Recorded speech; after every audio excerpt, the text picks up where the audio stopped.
Welcome.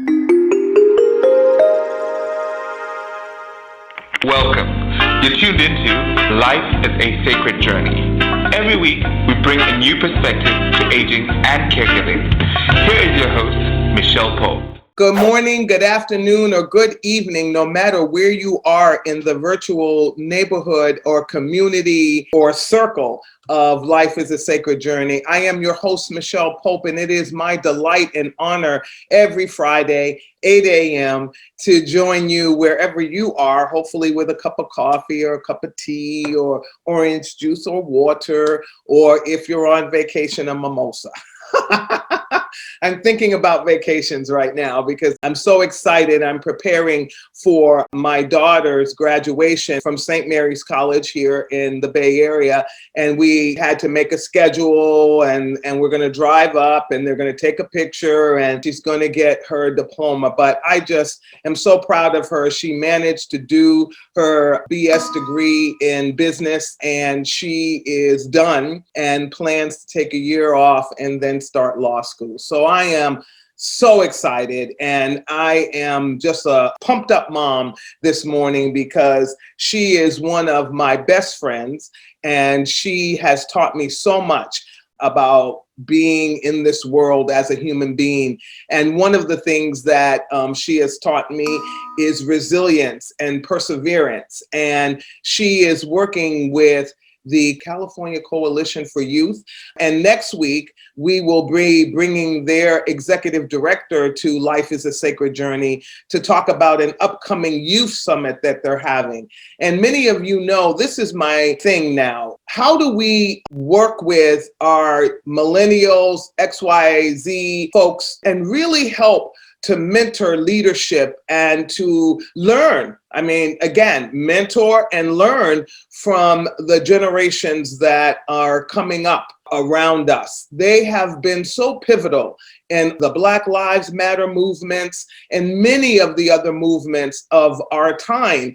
I think they are the leaders that we should be following. But first, we need to be in discussion and we need to level the playing field of ageism and we need to level the playing field of division and power so that we can be equal in a room and just be people who are learning together. So this youth summit, we're going to learn more about it, learn how we can become engaged and maybe even support. It's a good time for us to really expand our minds. I want to thank Ashton Applewhite for joining us last week because I've been thinking about her time with us ever since. And this whole idea of ageism, and even I speak with ageism terms about myself, and I realize that. And so, you know, we're all a work in progress. We're all clay being molded. So as we continue to learn these things and search ourselves, it is wonderful to learn and to grow. And I want to thank all the guests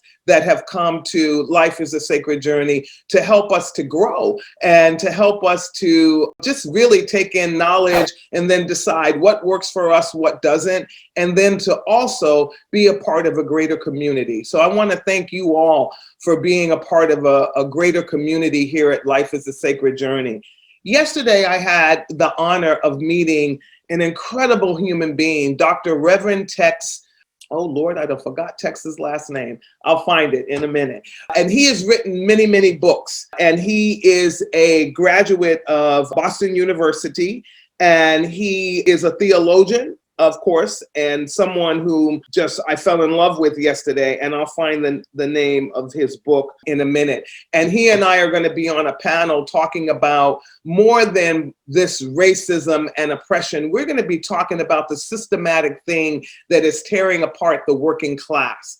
And he spoke yesterday about family and the concept of family. And what if we took the concept, the values, everything that makes up a healthy family into our thinking as we built teams, as we built programs, as we built churches, as we did things in the world? What if we thought about family and power, positioning, where people are placed in that positioning, and really began to dismantle that or eradicate those onion peels of what separates a family. He put that in my mind, and I started last night reviewing the last months and year of Martin Luther King's life. And what I realized that was happening there was this transformation from sitting on the bus, walking, passive revolt, and all of that, to the message, the singular message of civil rights, to the more universal message of poverty and the eradication of poverty for all people. Because when people are oppressed, living in poverty, they are more likely to be oppressors because they are so oppressed, and therefore the poverty creates a space for division. And I've been thinking about that because not too long after Martin Luther King sort of made that messaging in one of his sermons and speeches, he was killed. So I think to myself, all right, well, the Civil Rights Act stuff was signed. And the message was being switched to, how do we become one under the civil rights, now that we've created a pathway for our Black Americans and changed the law a little bit? How do we get rid of poverty? I mean, I really think Martin Luther King is not being researched and really spoken about in the totality of his message. His message was about eradicating poverty. Because when you can't eat and you have no roof over your head and you're not educated and you have mental health issues, you have no family, you have no environment in which you can be fostered and learn and grow, then wow, that creates an individual that, wow, that's not a person that can go out to the world and give or experience love. So I start this morning that way, just to give you something to ponder through the weekend. And then I want to actually now go into talking more about COVID. I kind of want to bring us up to date on that, because somebody said something in a meeting that I was in yesterday, and I need everybody to know certain things, the myths or the preconceived ideas about having the vaccine and really what that means. So I've done some homework for you so that I can bring you up to speed on a couple of things around that. But I did speak to my friend G, who you met last year when he was talking about what was happening for him as he was sheltering in place in Dubai. And yesterday was his birthday. And so happy birthday, G, one more time. I want to wish you a happy birthday. And I'm so excited about your new adventure. He's moving on to from France to another place where he will be just starting a new career. And that's a really exciting thing. So happy birthday, G. Yay, happy birthday to you. So in light of talking to G, I realized that what I learned is the virus is spreading again at a record pace globally. USA Today, as of April 19th, said despite the increase in vaccines that are finally hitting the European shores and some of our other countries, because the US, actually, we had a lot of vaccines, and so we've really put a dent in the number of people that need vaccine, as well as the number of vaccines that are available. And actually, the United States opened up this week for all adults to be vaccinated. So if you are over the age of 16, you are eligible for a vaccine, and you can sign up, call your primary care physician, and let's get this crowdsourcing thing done. What that means is that there's a mass where if everybody is vaccinated, then the probability of us passing COVID to each other diminishes. So there's a crowd effect around that. So that means, let's just use your family as your social bubble. If you have a social bubble of 4 or 5 people, 6, 9 in your family, that's been your social bubble for the last 14 months or 30, yeah, wow. 14 months, 13 months, whatever, then you all get vaccinated, then that's now your increased social bubble. But if you go into another setting where not everybody in that circle is vaccinated and one person has COVID, then even though you are all vaccinated, you will not feel the symptoms of COVID. That's the hypothesis of the vaccine. But it doesn't mean that you don't get COVID and that you cannot pass it to someone else. So that's the thing with COVID that we have to understand. The vaccine, why we want everyone, when the light bulb went on for me, why we want everyone to have the COVID vaccine is because we really want to say stop the spread so that we can't spread it to each other.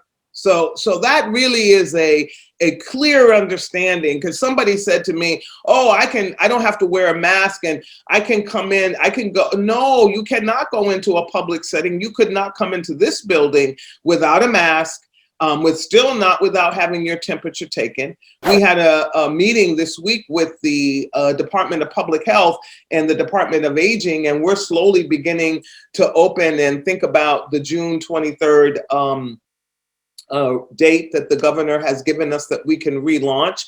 And we're looking at that, but we're going to gradually bring people in, and we're going to be bringing people in for very short periods of time. So you still have to keep social distancing. You still have to do certain things, even though you have the vaccine. The vaccine is protecting us from getting sick and all of that. So the spread stops when we have a mass of people that are vaccinated. But the US is doing a really good job. We're putting a dent in it. I will read for you. It says, as of week ending Saturday, the Johns Hopkins University said that there were a record 5,363,000 new cases reported across the world.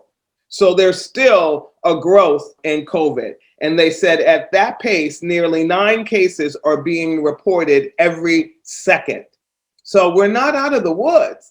And then it says the growth in cases is being pushed by a stunning spike in India, which is now reporting more than 1.5 million infections every week. Just a month ago, that figure was about 200,000. So you can see that's a large percentage of growth of people being diagnosed. The United States, again, which opened up vaccination eligibility for all adults on Monday. Brazil and Turkey are the other nations reporting more than 400,000 cases per week. And with India, the 4 countries account for most of the world's new cases, according to USA Today, as of April 19th. And again, COVID-19 deaths are still below the peak of more than 100,000 per week. About 83,000 weekly deaths are now being reported, a pace of about 8 people dying every minute. So that's changed a lot since this time last year, where the numbers were changing moment by moment and we were all frightened and scared and sheltering in place. We were probably, what were we? We were in our 4th week or 5th week of sheltering in place this time last year. So there were still so many unknowns. I want to talk about the Johnson & Johnson vaccine a little bit. There is a committee that is reviewing the Johnson & Johnson vaccine. Again, it was pulled because there were some side effects like blood clots and things of that nature. So it was pulled. And I think that we are going to find that the double dose vaccines, the Moderna and the other, is going to be the way to go. And again, it's because it's new and, our bodies need an opportunity to adapt to things. And, sometimes cocktail vaccines, they've even seen this sometimes with children, because what they did, is put some of the, chicken pox, measles, rubella, all of that in one vaccine. Well, sometimes little people can't take that because it's a cocktail. They have since gotten better with that, but it does sometimes create swelling, slight fever, and all of that. So, you know, I'm glad that most of us, especially us folks that are older and again have immune system challenges, had the double vaccine, because I think they've had less side effects and or what I've read, less side effects and all of that. So I think that is going to be the route, and they will be doing some assessment of what happened and maybe how to better the one dose over time.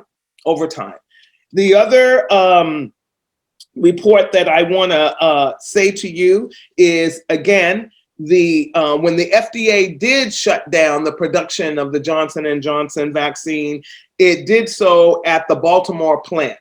And so I'm not sure if it was something that was happening in the plant or if it was something actually in the vaccine. So we just need to wait. And thank goodness that it was caught, and thank goodness that the FDA said, let's stop giving it so that we do not cause any more problems.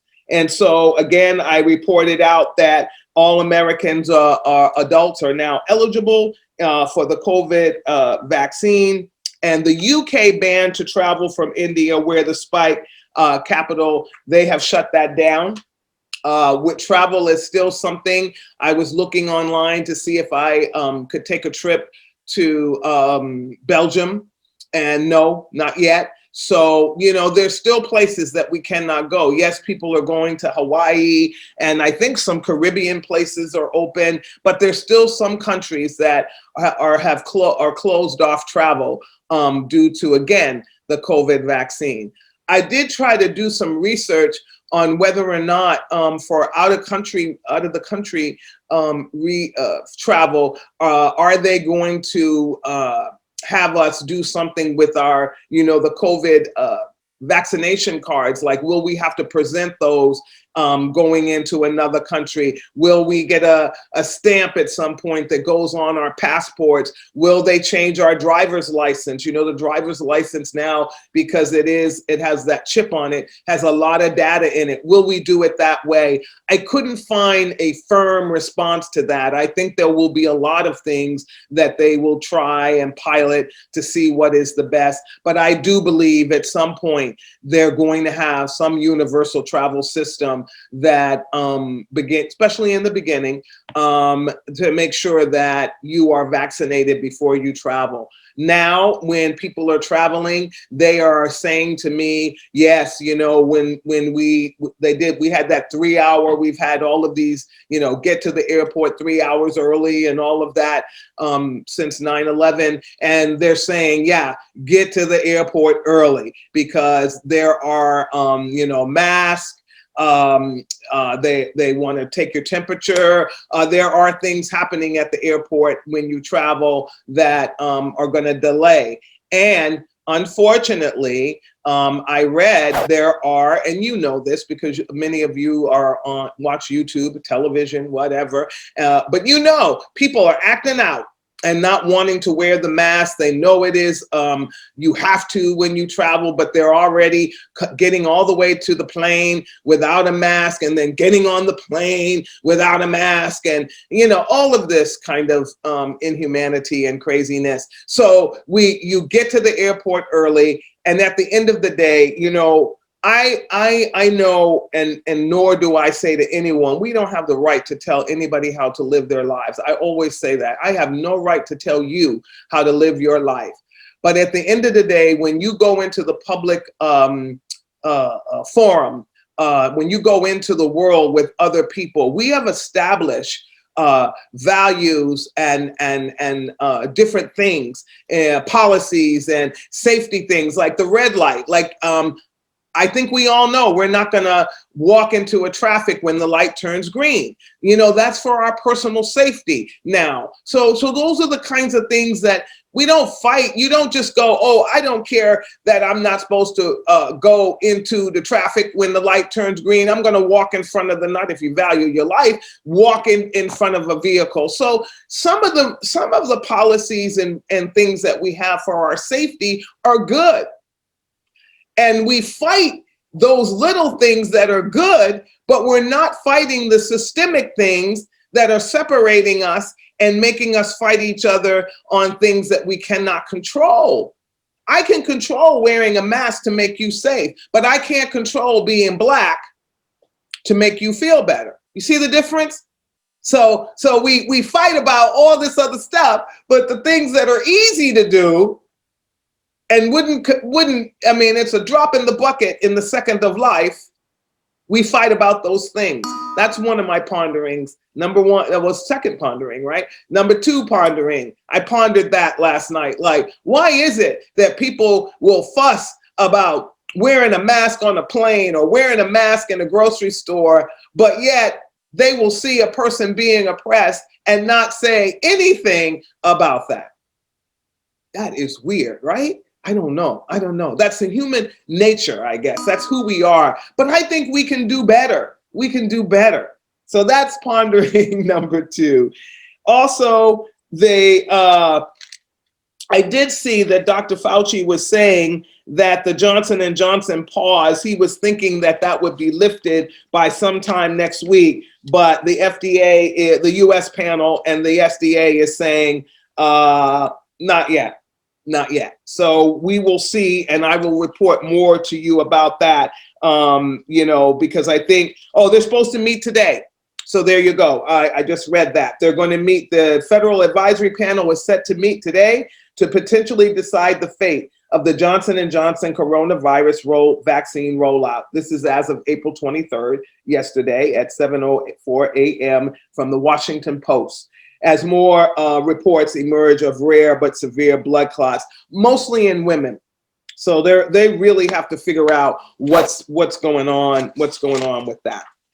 The other thing that I'm so excited about is that the Senate is looking at passing a bill to target hate crimes against Asian Americans amid the COVID-19 pandemic. Pondering number 3 coming up. This is an amazing opportunity for all of us to understand that this kind of violence in our world against anyone is really, we talked about that. I looked up this weekend for another meeting, and I'm actually going to be working with a colleague within another context of my life to maybe write some legislation about gun violence. I really, gun violence to me, and I learned last week and I think I may have already told you this, from the American Public Health Association, now that gun violence is a public health epidemic, and that our children are 18 times more from the ages of 5 to 18 likely to be murdered or self-maim or maim another child with a gun. Wow. That was shocking to me. And you can go on the American Public Health, the American Association for Public Health, and read the report. And then we were looking at a researcher from Harvard on a YouTube video, and they are doing research on that and the impact of that on people's lives. And the impact, I mean, can you imagine? Many of you are my age or around my age, and I'm going to tell you, at 8 years old, I was one of the happiest children on the face of the planet because I was outside playing. And yes, I did have a few tumbles in the schoolyard with some folks, because this personality that you see before you is the personality that I took and that I came into the earth with, I'm told by my older family members. But I never, at 8 years old, thought about going home and looking for my father's gun, because yes, my father had a gun, and going back to the schoolyard and beating and shooting and killing somebody. Never. So, and I know a lot of no. all the way up through high school.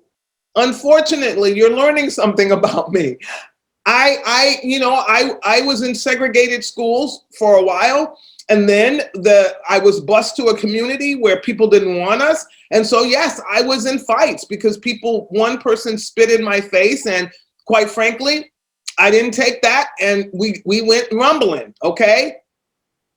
But again, a person spat in my face, and I still didn't think about going home and getting my father's gun and coming back to the school and killing them and everybody that looked like them. So we need to ponder.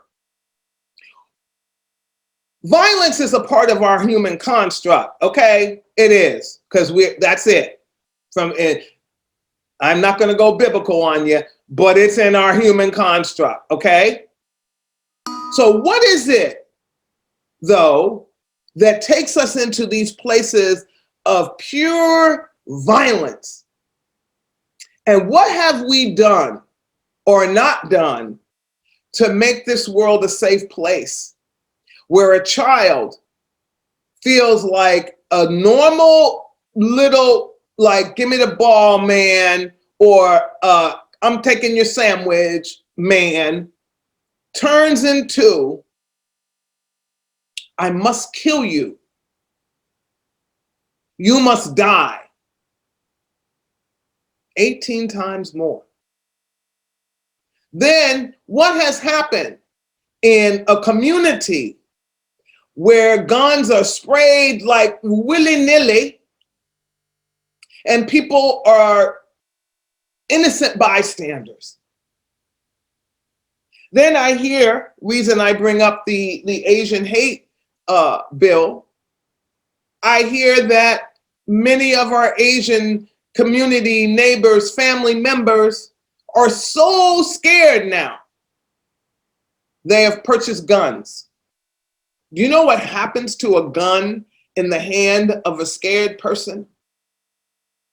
Of a person who is so frightened for their life or so fearful of something? You know what happens. You've been watching it on the news. Somebody dies. Somebody dies. And so we gotta start talking about this gun violence. I want to see, I want to see a campaign like MAD. I always talk about Mothers Against Drunk Driving because I think they were phenomenal grassroots. They just got mad enough and said, no. Are we mad enough yet to say no? Because I don't want to hear the argument about, well, I go hunting. I'm talking about an AK-47 being in the neighborhood that can spray like we're in a John Wayne war movie. Oh, I'm sorry to my other folks out there. Or we're in a Expendables movie, one of those movies where everybody is walking around with these guns and bullets across and just shooting everything.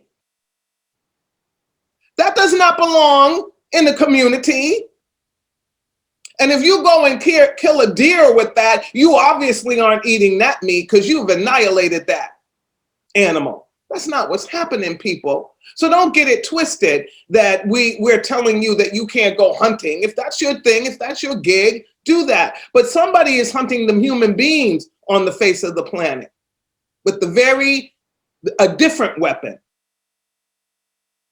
So let's do something about it.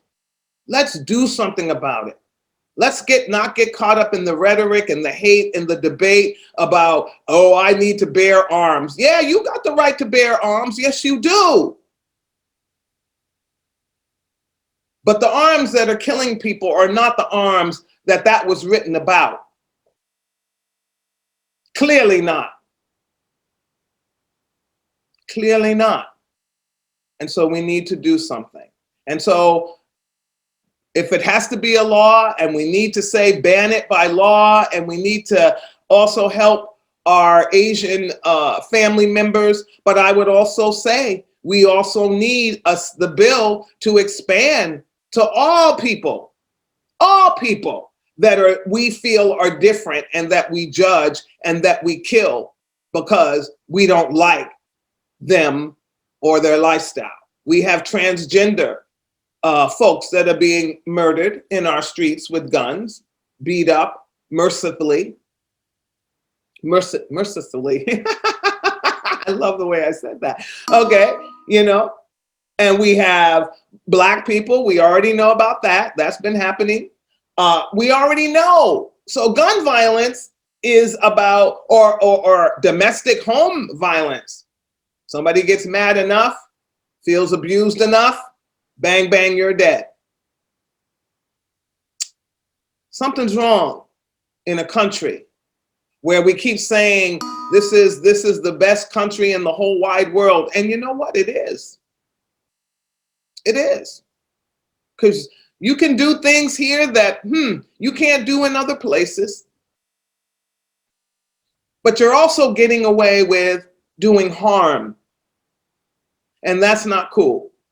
So how do we band together like the courageous women of MAD who said, not one child will drive drunk. We'll set up a system so if they call you parent, just go get them. What a concept. Or we'll set up the better seatbelt laws. We'll have better laws against humans who drive drunk repeatedly. And they dropped the numbers of young people that were being killed on the highways and byways due to drunk driving. So we can make a difference, and the time is now. Gun violence has no place in a community where you say we are coming together and we need to do better. I want to talk again about the children. Doctors are warning now that they are seeing children with self-harm related injuries. COVID-19. We've been talking about COVID-19 this morning. You are on Life is a Sacred Journey. Please hit the share button, subscribe, hit the bell, do whatever mechanism you can to increase our voice across the social media spectrum. And we thank you for being here. And you have joined us in a conversation. These are my ponderings. Every other week or so, I do a solo show, broadcast, and this is my Pondering Friday.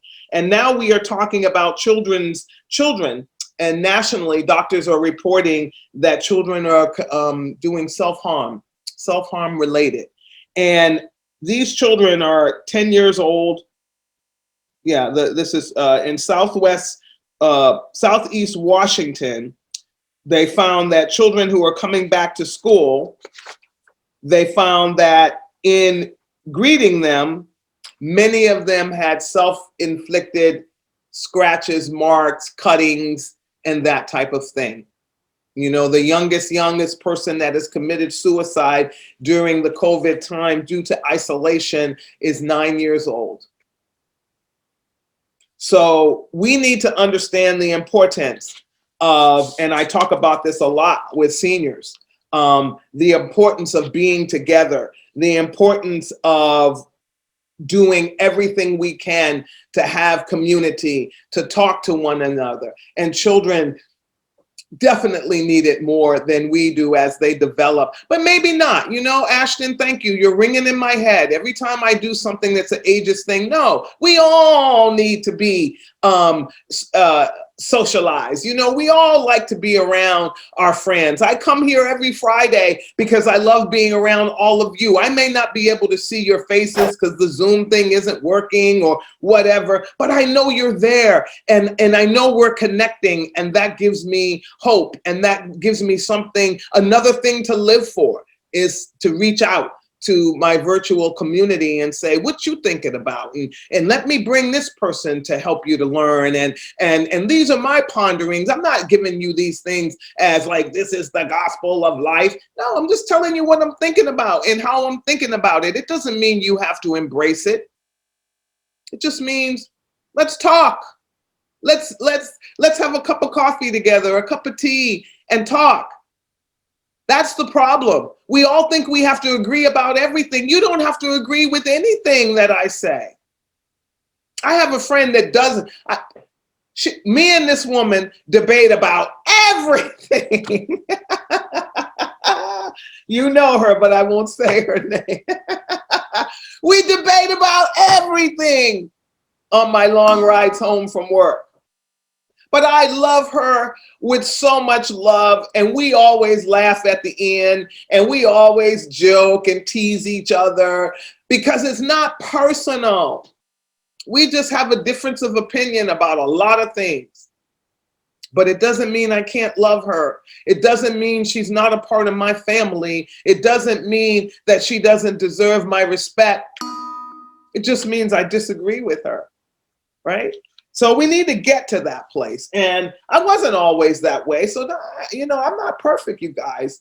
Actually, I'm probably the most imperfect human being on the face of the planet. When I look at myself, I do not see perfection. And while I try to grow perfection, meaning inwardly, that's where I am now. My perfection that I'm seeking is inwardly. I'm going inward in this season of my life to just try to be a better person so that, what people meet, what people face when they see me is somebody that resonates love and compassion and empathy and sympathy and just wanting to make a connection. And I think those are the human traits that, man, I hope I don't lose them. I hope I never become so jaded and cynical that every word that comes out of my mouth is negative about everything that I see. I pray for that every single day.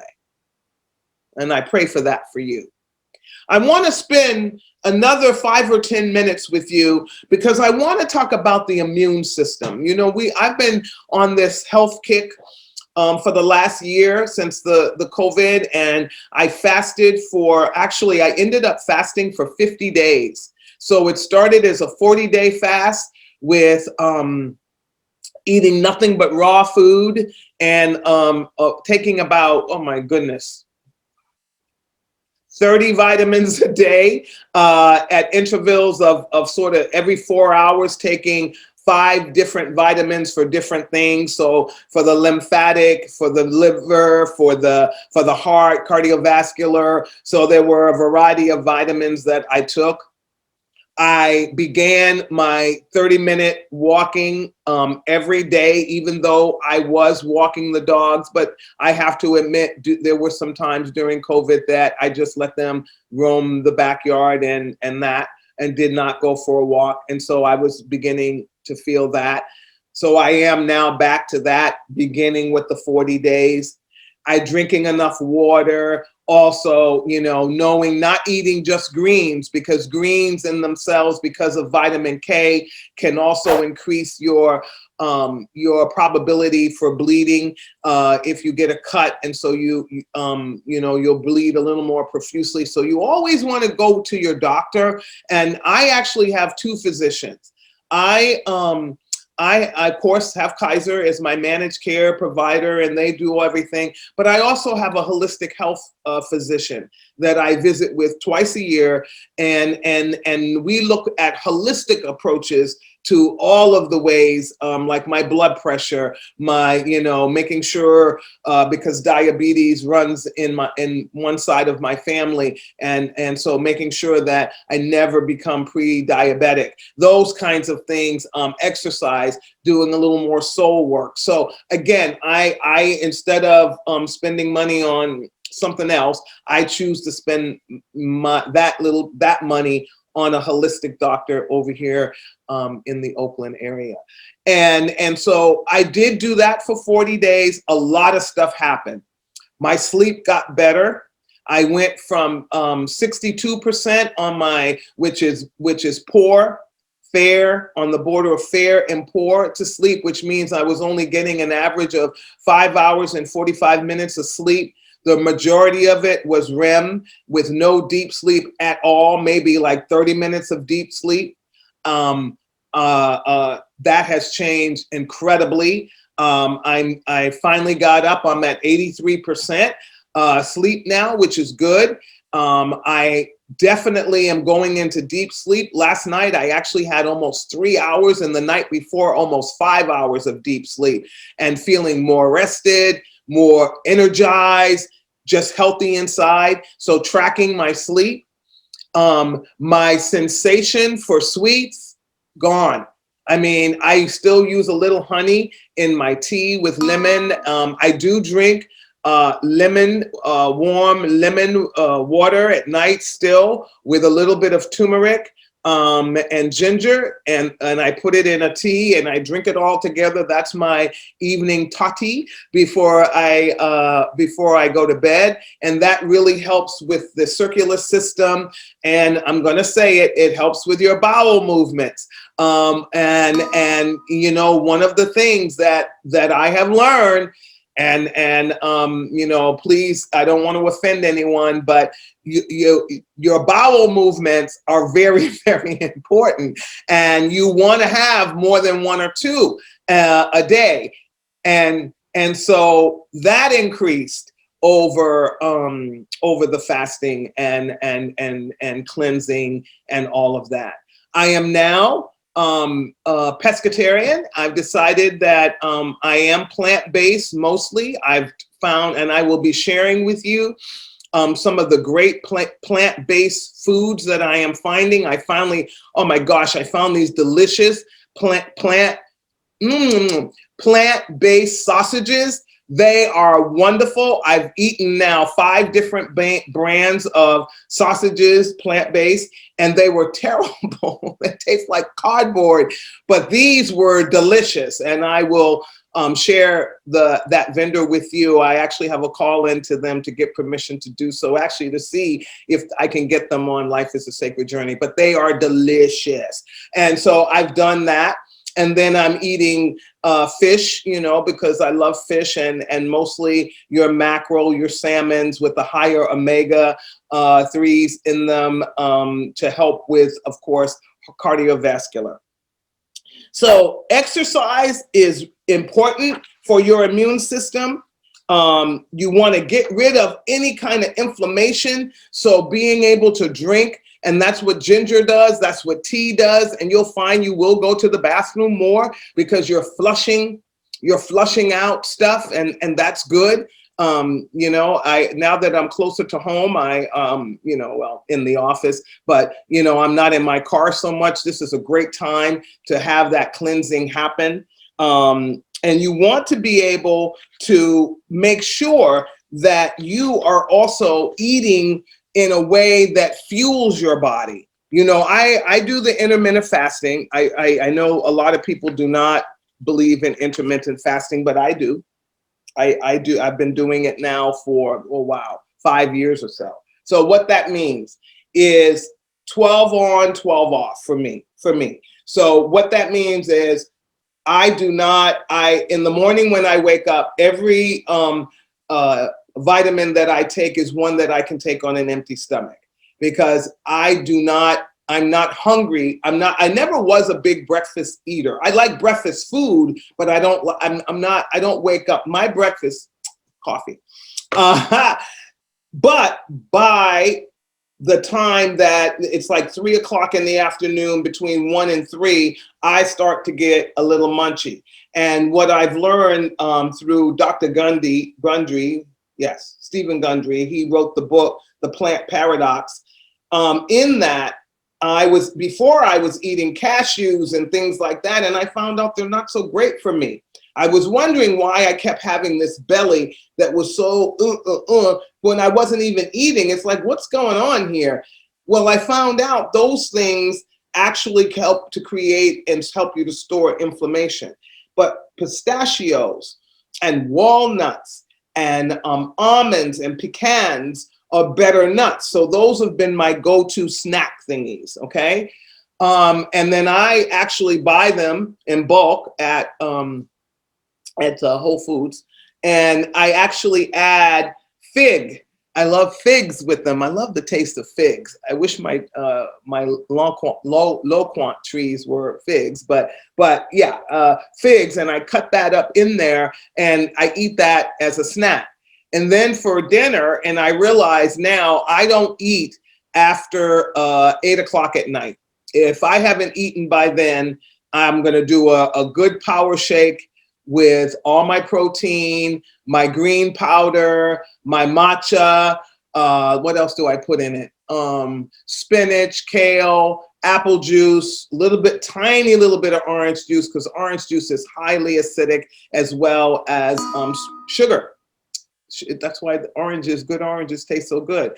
And I put that, in my juicer, and then I'll do that. And then I take another, multivitamin to go to sleep with. I found out that multivitamin had so much stuff in it that I had to take it at night. It's better on my stomach at night. And I also take probiotics.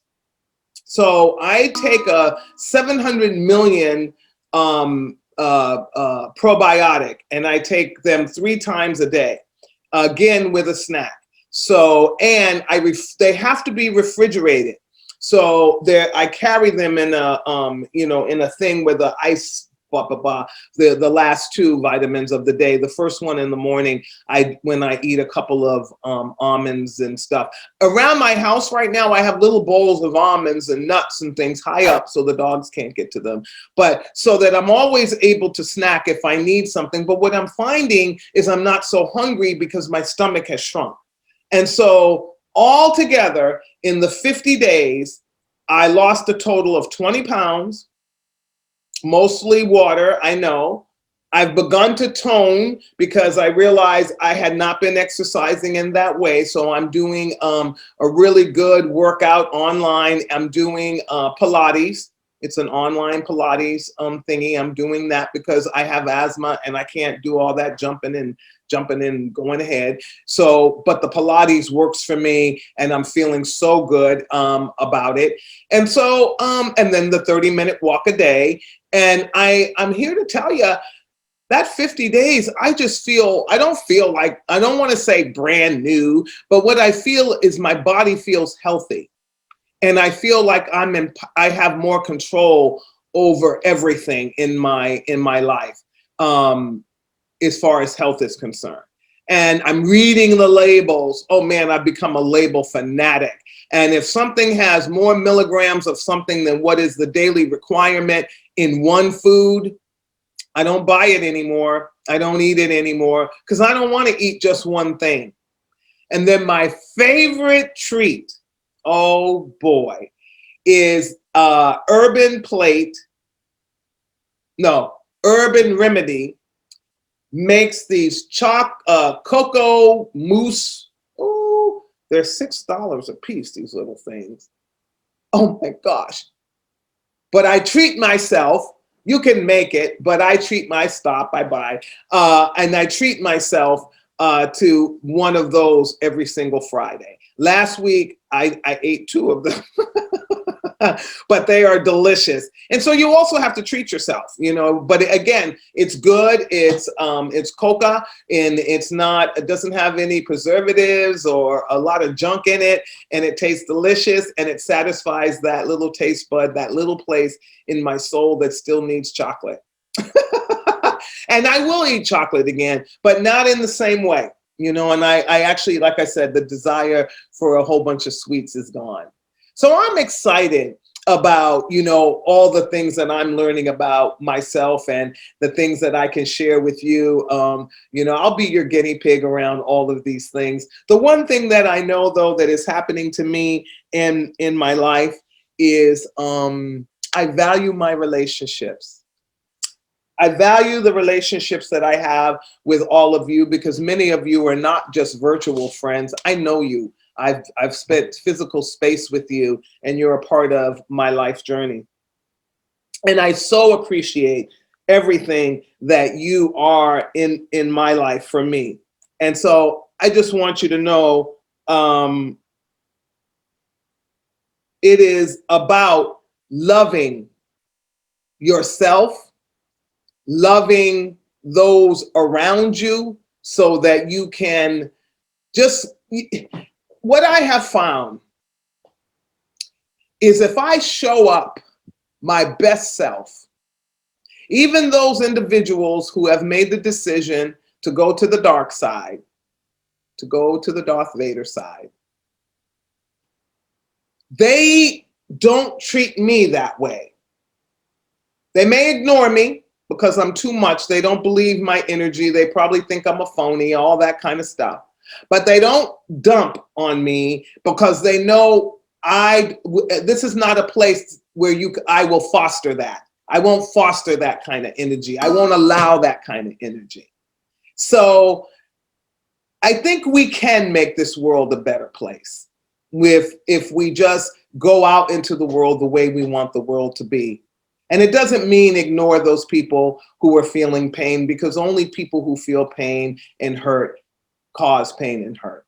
It means just knowing they need a smile, but don't get so intertwined that it takes you down to a place where you become what you see.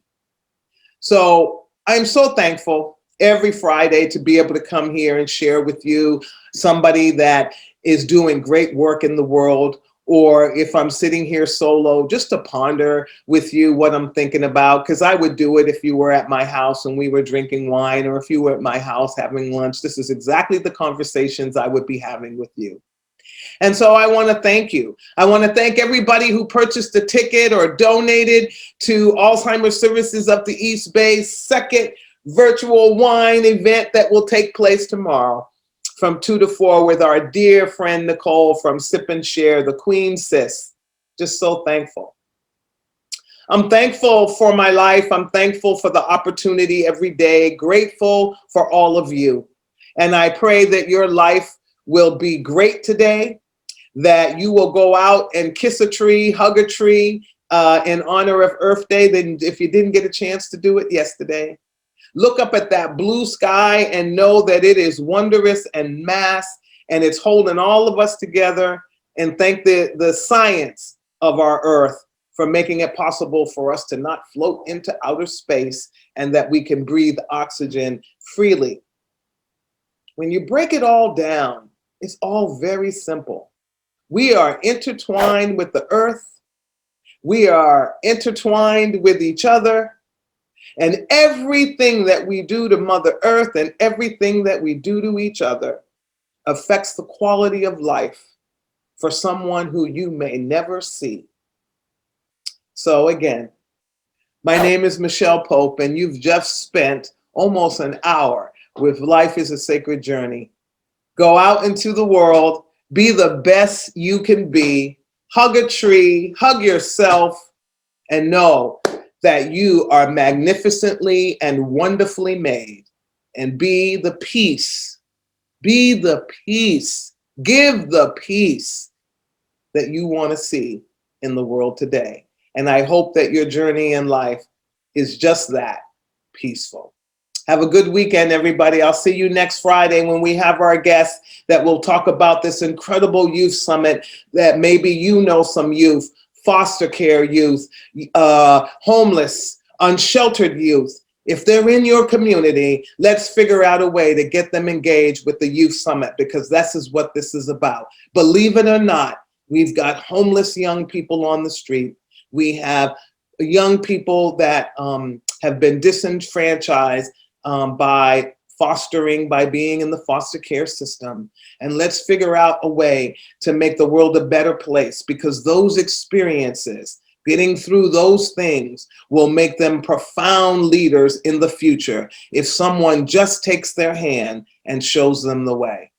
I dig all of you. I think you're a wonderful group of people, and I'm so honored to be in this circle of life with you.